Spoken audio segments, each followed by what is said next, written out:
Senhor esteja convosco. Proclamação do Evangelho de nosso Senhor Jesus Cristo, segundo São Lucas. Naquele tempo, disse Jesus à multidão: ninguém acende uma lâmpada para cobri-la com uma vasilha ou colocá-la debaixo da cama. Ao contrário, coloca no candeeiro, a fim de que todos os que entram vejam a luz. Com efeito, tudo o que está escondido deverá tornar-se manifesto, e tudo o que está em segredo deverá tornar-se conhecido e claramente manifesto. Portanto, prestai atenção à maneira como vós ouvis, pois a quem tem alguma coisa será dado ainda mais, e àquele que não tem será tirado até mesmo o que ele pensa ter. Palavra da salvação. Então, meus caros, com muita alegria, nesta segunda-feira, nos reunimos aqui para celebrar a memória do Padre Pio,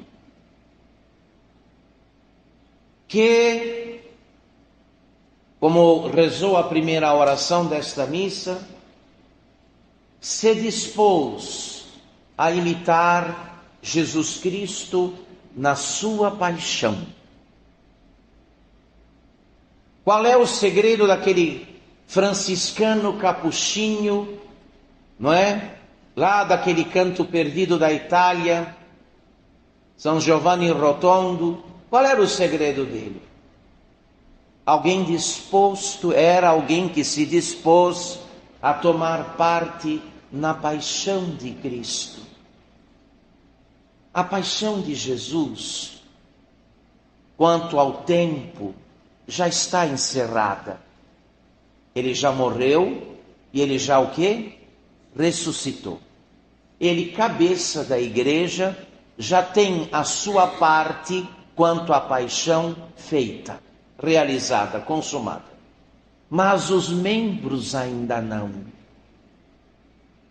Os membros de Cristo ainda não consumaram a sua parte na paixão de Cristo. E nós somos estes membros. E o Padre Pio, então, decidiu que Jesus Cristo poderia escolher para ele o que ele, Jesus, quisesse da sua paixão para realizá-la na vida do Padre Pio. E assim foi feito. E assim se fez, tanto para o corpo como para a alma. Os senhores sabem muito bem das grandes enfermidades que ele teve que enfrentar, com febres que ultrapassavam os 40 graus, coisas que os médicos não podiam explicar. Do ponto de vista espiritual, não era raro acontecer que o demônio o visitasse à noite, o tirasse do sono e o espancasse. E do ponto de vista moral, nós sabemos muito bem, quase perdemos as contas dos processos, das acusações, das calúnias feitas contra ele, a ponto das autoridades da igreja isolá-lo por 10 anos, sem permitir que ele tivesse qualquer contato com pessoas de fora do convento, nem com seus parentes. 10 anos. 10 anos. Não podia escrever uma carta sequer, nem receber visitas. Só no Santo Ofício, no Supremo Tribunal da Igreja Católica, ele sofreu 7 processos, inclusive por assédio sexual no confessionário. Não foi fácil a vida dele. Não foi fácil a vida dele. Mas ele sabia que é da cruz, carregada de boa vontade. É dela, como disse Jesus, quem quiser vir após mim, negue-se a si mesmo, tome sua cruz cada dia e siga-me. Desta cruz, carregada com muito boa vontade, é dali que se tiram todos os tesouros do céu, para distribuí-los entre os homens.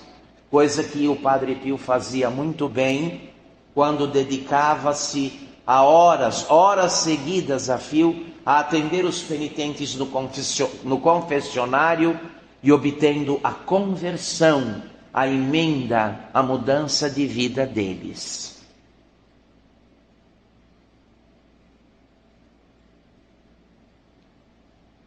É uma coisa interessante que também a primeira oração desta missa, chamada coleta, pediu isso, disse assim, que pela intercessão do Padre Pio, pela intercessão dele, nós também participemos da paixão de Cristo. Participemos da paixão de Cristo. Deste Jesus que, segundo a imitação de Cristo, tem incontáveis amigos para o seu banquete, nenhum para o seu jejum. Este é Jesus, com incontáveis amigos para o banquete, nenhum para o jejum.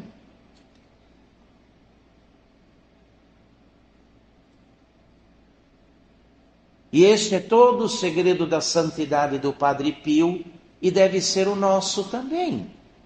A cruz, pequena ou grande, carregada de boa vontade, por saber que por trás de cada cruz, mais cedo ou mais tarde, se manifesta uma grande alegria. Toda cruz traz consigo uma alegria embutida, misteriosa.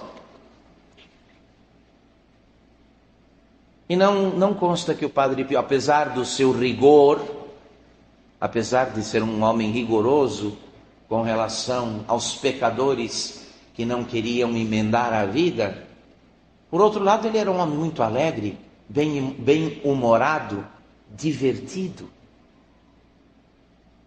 Não ficava com vitimismos, não ficava se fazendo de coitado, muito pelo contrário. Animava também os seus irmãos de hábito.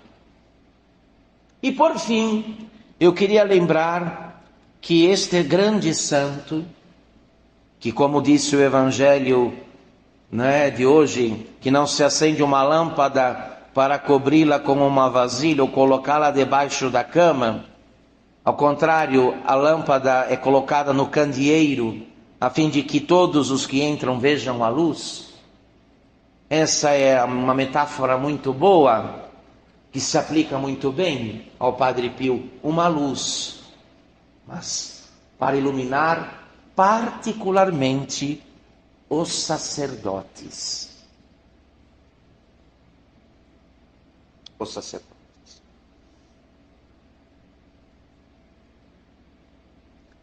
Deus não suscitou prioritariamente o Padre Pio para fazer milagres, como ele fez em vida e continua fazendo agora, na glória, mas para ser um sinal, um farol, uma luz para a vida dos sacerdotes.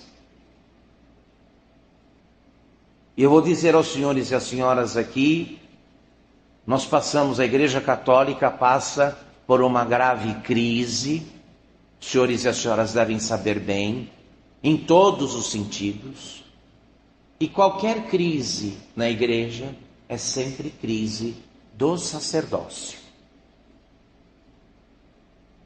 Qualquer crise é crise dos pastores da Igreja, dos sacerdotes.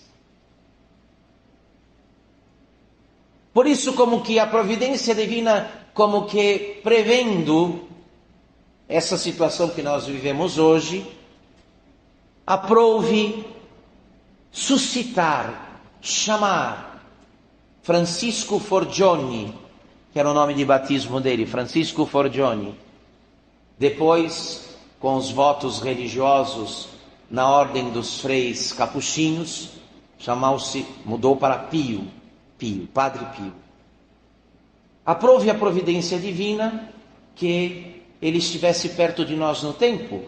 Ele faleceu no dia 23 de setembro de 1968. Muitos de nós já estávamos no mundo, sim? Já estávamos aqui quando ele morreu. 1968. Eu tinha, na ocasião, eu tinha 2 anos de idade.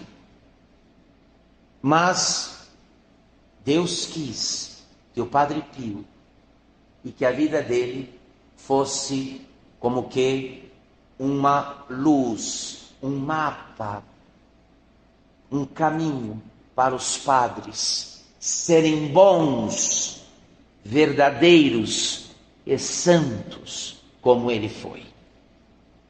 Como ele foi. Suportando tudo e todos, até o fim, sem desistir, sem ter nenhuma vida fácil, feita de grande oração, de grande devoção à Santíssima Virgem Maria, que segundo os relatos da vida dele, para ela rezava 5 rosários por dia, 5 rosários. Um grande amor à Santíssima Virgem Maria, um grande amor à missa, celebrando-a com toda devoção e piedade, tinha grandes êxtases, saía de si quando celebrava a missa, era como se o tempo parasse, vendo ali Jesus sacrificado, vendo ali Jesus imolado, e querendo imitar na vida o que celebrava no altar. A regra da vida de qualquer sacerdote é o altar. O que ele faz no altar deve depois viver na vida. O que é que nós temos no altar? O Cristo imolado, sacrificado, cuja morte misteriosamente se renova pelo sacramento. Corpo crucificado, entregue e sangue derramado. A missa não é só o ofício do padre, é a regra da vida do padre. O que ele oferece, ele deve viver depois. Portanto, com o Padre Pio, nós sacerdotes, aprendemos uma coisa muito importante, que o padre não é só padre, não é só sacerdote, mas é vítima também. O sacerdote só é completo quando ele imita Jesus Cristo nesses 2 aspectos. O sacerdote é aquele que oferece, como faz o padre no altar, oferece a vida e a morte de Cristo. Mas Jesus Cristo, além de ser sacerdote, é vítima, é hóstia, é o que é oferecido. Infelizmente, falta esta consciência para muitos padres. É fácil perdê-la, por causa da confusão do mundo, por causa da atração e do assédio do mundo. E o padre acaba esquecendo que ser só sacerdote para oferecer a vítima no altar é uma parte do seu ministério, a outra é ser vítima também. É estar disposto a imolar-se e a oferecer-se a Deus em sacrifício, ali, onde Deus quiser, como Deus quiser, e assim por diante.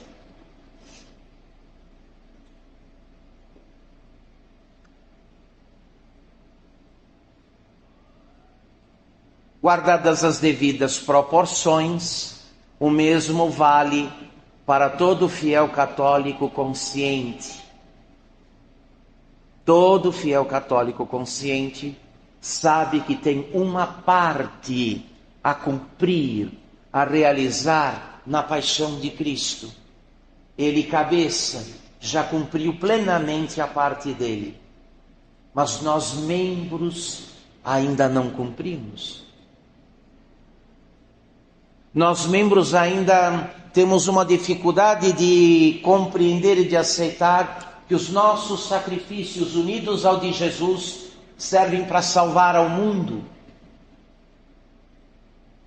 para deter a fúria e a sanha de Satanás, para converter as almas, para obter graças e favores dos céus para os mais necessitados. O sacrifício, pequeno ou grande, aceito por amor a Deus, para continuar a paixão de Cristo no tempo, é uma moeda de ouro marcada com a cruz, que compra qualquer graça no céu. Qualquer graça. Qualquer graça.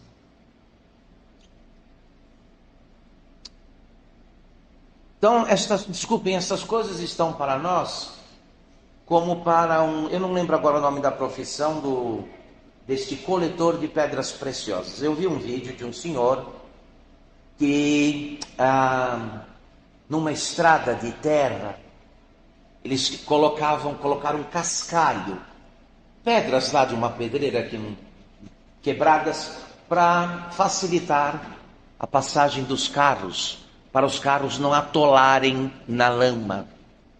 Lá veio ele com o martelo dele, com uma outra ferramenta, e ali no meio daquele cascalho todo, que alguém pensou que não tivesse nenhum valor a não ser para firmar a estrada de barro, a estrada de chão, ele começou a descobrir várias pedras valiosas. Quebrando ali, olha, isso aqui é ametista, isso aqui é tal pedra, essa aqui vale muito. E no entanto, quem jogou ali no caminho não tinha a menor o quê? A menor ideia. Que desprezava um tesouro. No meio de todo aquele cascalho, havia verdadeiros tesouros. O mesmo não fazemos nós. O mesmo não fazemos nós quando olhamos só para os aspectos deleitosos e agradáveis da vida, sem perceber que também nós somos chamados como o apóstolo São Paulo, que disse de si: completo na minha carne o que faltou à paixão de Cristo em favor do seu corpo, que é a igreja. É isso aí.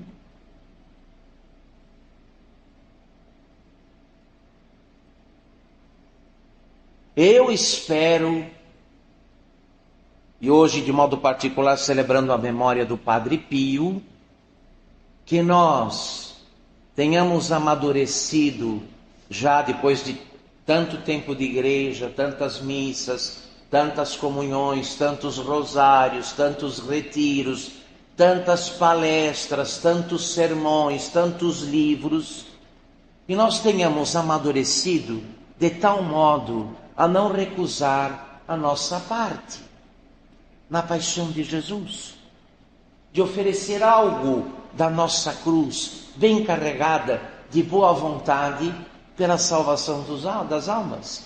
Uma vez que Jesus decidiu que não faz nada sem a igreja, e nós somos a igreja, membros vivos dela, ele cabeça, nós membros. Então não faça como o que jogou pedras valiosas para serem amassadas pelas rodas dos automóveis que passavam numa estrada de lama, achando que elas não valiam o quê? Quando valiam tudo. Valiam muito. Não desperdice os acontecimentos que se sucedem na sua vida, mesmo que num primeiro olhar não pareçam ter sentido nenhum, não pareçam servir para nada, tenham um gosto amargo de azar. Ai, que azar, olha, deu tudo errado. Os senhores já sabem, então, e esta lição aprendemos com o Padre Pio, em primeiro lugar nós padres, depois vocês fiéis, que podemos fazer um grande bem, um bem imenso, como Jesus fez na cruz, sem falar, sem andar, sem impor as mãos, completamente neutralizado, crucificado, ali fez o maior bem de todos, salvando o mundo inteiro de seus pecados e libertando o mundo inteiro da tirania de Satanás. Então, eu digo sem medo de errar, estas coisas que te neutralizam, que te deixam sem movimento, sem opção, são as mais úteis para Deus. As mais úteis para o interesse da tua salvação e da salvação das almas. Vejam bem que distinção e que dignidade Deus reservou para nós, a de sermos participantes, corredentores com Jesus, oferecendo essas coisas sem as quais não se passa a vida, né? Quem não tem todo dia uma pequena ou uma grande dor de cabeça, um pequeno ou um grande sofrimento, uma pequena ou uma grande dor, um pequeno ou grande cansaço, e assim por diante, uma pequena ou uma grande decepção. Meu irmão, essas pedras quebradas aí guardam tesouros. Não se deixe enganar pela aparência de que não valem nada.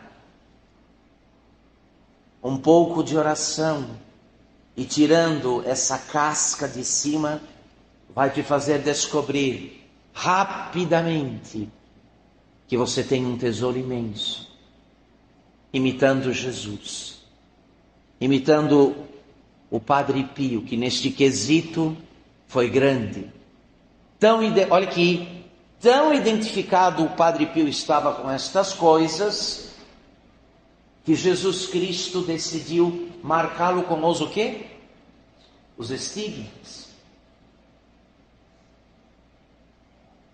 Ele recebeu no peito, nos pés, nas mãos, as marcas dos pregos, as marcas da paixão. Detalhe, vejam a situação da igreja. Ele é o único padre católico da história que recebeu os estigmas de Cristo. Só ele. São Francisco de Assis, o pai dele, pai espiritual do Padre Pio, também tinha os estigmas. Só que São Francisco não foi sacerdote, não foi padre, só diácono. Diácono.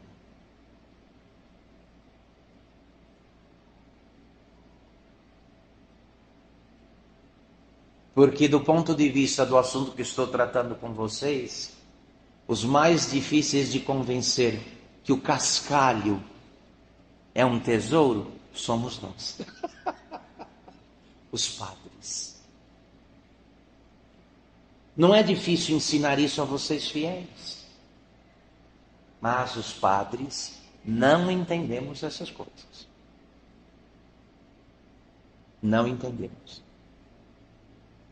E ainda mais em tempo quando se pode fazer grande sucesso nas redes sociais e ser o centro da atenção de milhares, quiçá de milhões de pessoas, aí que a coisa fica mais o quê?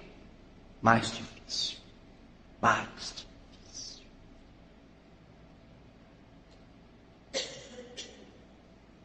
Então, para a conclusão, quando puderem oferecer algo deste tesouro que parece cascalho, ofereçam pelos sacerdotes. Sim. Para que se convençam de que o sacerdote não é só sacerdote para presidir a missa, falar bonito. Essa é uma parte do ministério dele. A outra é a de ser vítima com Jesus Cristo. De se dispor ao sacrifício. De dizer, de ter como lema da própria vida: seja feita a tua, não se faça como eu quero, ó Pai, mas como tu. Eis aí, meus senhores, eu tenho certeza, vocês são gente piedosa e devota, graças a Deus, já assistiram missa ontem e decidiram vir hoje de novo, que bom, excelente sinal, muito bom sinal. Ajudem os sacerdotes. Como, padre? Assim, oferecendo o vosso cascalho, o cascalho dos vossos sofrimentos, das vossas dores, a Deus, por eles. Porque o que você acha que é cascalho, aos olhos de Deus, é pedra o quê? Pedra valiosíssima. Valiosíssima. Em nome do Pai, do Filho e do Espírito Santo.